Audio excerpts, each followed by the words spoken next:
sobrang init ng panahon ngayon mga pre.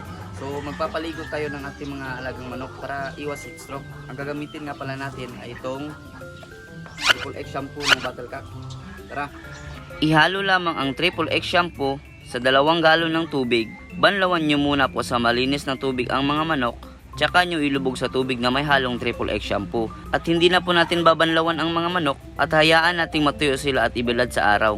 Ginagawa po natin ito mga pre dahil sa sobrang init ng panahon ngayon para makaiwas sa heat stress o anumang uri ng sakit dulot ng sobrang init. Himas-himasin lang natin ang buong katawan nila para manuot ang Triple X shampoo at hindi na po natin babanlawan. Pagkatapos ay hayaan na natin silang matuyo.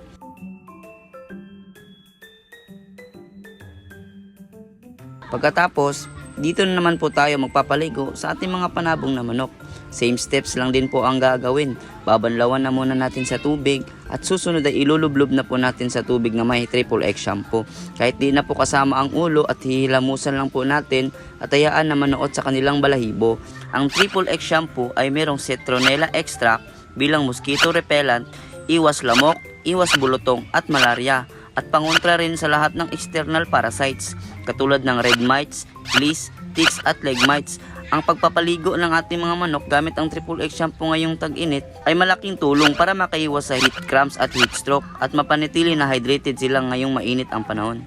At natapos na rin tayo mga pre, kaya ugaliin na po natin magpaligo gamit itong Triple X shampoo.